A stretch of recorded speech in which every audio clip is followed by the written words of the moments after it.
Good morning. I love these short council meetings. Although it's always funny when the council member comments are longer than the council meeting. What I've tried to do as mayor is to not ever sneak up on anybody about major policy initiatives. I say what I intend to do. Then as we move forward, I say what we plan to do. Then I come back and say what we are doing. And then if we're lucky and we get to a point we say what we've done. 2 years ago, I announced that I intended to move the needle on homelessness in the city of Houston.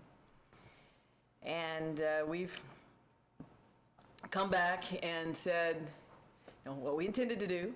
We came back and we've laid out what we planned to do. Now I'm in that third phase. We're coming back and saying this is a really good time to look and say what we have done so far. I'm proud to announce that through our initiatives, we have successfully placed more than 1,400 chronically homeless and at-risk individuals into safe and stable permanent supportive housing. In fact, 1,402 chronically homeless individuals into safe and stable permanent supportive housing. To help us house even more individuals as we go forward, we learned a lot through this process, and we have now developed a coordinated placement system. We had I won't say chaotic, but we had a fragmented system where each agency was responsible for their own placements, and individuals could easily get lost in the cracks. Now we have a real-time electronic database similar to a travel reservation website like an Expedia or Priceline. The website or the database is used by trained housing navigators, and it's based on an homeless individual's information and needs. Remember when we went out last year and did a number of individual interviews with chronically homeless men and women on the streets of Houston? We had to get past the way our system was, which talked about the homeless, and get to the point where we could say, this is about John Smith or Jane Rogers. It's not about the homeless, because John Smith has particular needs. He needs a particular type of social service in order to meet those needs. So now our system, based on that individual's needs, can recommend an appropriate type of housing, shows which housing communities the individual qualifies for, shows real-time availability of beds for the homeless, and actually on-site can reserve a bed. The system was successfully beta tested earlier this year and officially went live yesterday at the Beacon downtown, and will be expanded to other service providers and street outreach teams within the next few months. Also to update you, that's it's a goal achieved, but it's a tool to help us achieve other goals. One of the other tools to help us achieve other goals that I created was a housing leadership team chaired by Pam Gardner and consisting of some of our city's top business, religious, and philanthropic leaders.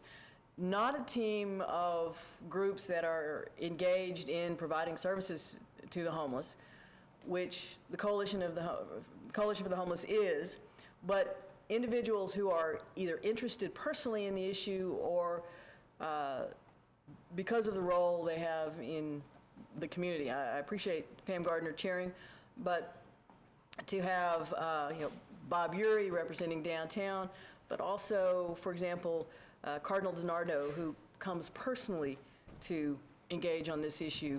It gives us a broad-based community perspective and access to other community resources, and I thank them for what they've contributed so far and will continue to contribute on this issue. Through all of the work we've been doing over the last 2 years, we have had some successes, and I mentioned the 1,400 chronically homeless individuals that we've housed, but we also have some preliminary numbers on our point-in-time homeless count. I don't have the final numbers for the entire city, but I can safely say that the numbers look really, really good. I can also safely say that the preliminary numbers we have for downtown show that we have decreased the number of chronically homeless individuals living on the streets of downtown Houston by 30% in just 1 year. And in fact, over the past 2 years, our population of chronically homeless individuals in the downtown area has been decreased by 50%. At the same time, we have housed these more than 1,400 chronically homeless individuals. We've also seen a substantial decline in our downtown street-dwelling chronically homeless population. It's a good time for me to step back, and I'm going to go in the weeds with you guys because this is something that I really care a lot about. Chronically homeless individuals, people who are on the street for long periods of time, or on and off the street over a significant amount of time, as opposed to someone who suddenly becomes homeless. We grab them, they take advantage of the shelter, and they move back into the mainstream if we can stabilize them quickly. Chronically homeless individuals have had problems that have been allowed to increase over time, and the longer someone stays on the street, the harder it is to get them stabilized and integrated back into society. So there are two distinct populations. Our focus is on the chronically homeless, and it's not about we're going to build more shelters for the homeless. No, I don't need more shelters. I need permanent supportive housing so that the chronically homeless have the wraparound services they need to go to housing, stay in housing. I do not want to do anything that makes it easier for someone to stay on the street than to be in a safe, humane environment. And I'm just so excited that we're on the right path. We will be formally rolling out all the results from our point-in-time homeless count in a couple of weeks, but it was a good time to share the good news. I am joined Marilyn Brown from the Coalition for the Homeless, and Mandy Chapman Simple, who's my special advisor on homelessness. They are the folks who are making a difference in lives in the community. I'm very excited about the progress we've made, and we're going to continue to make progress.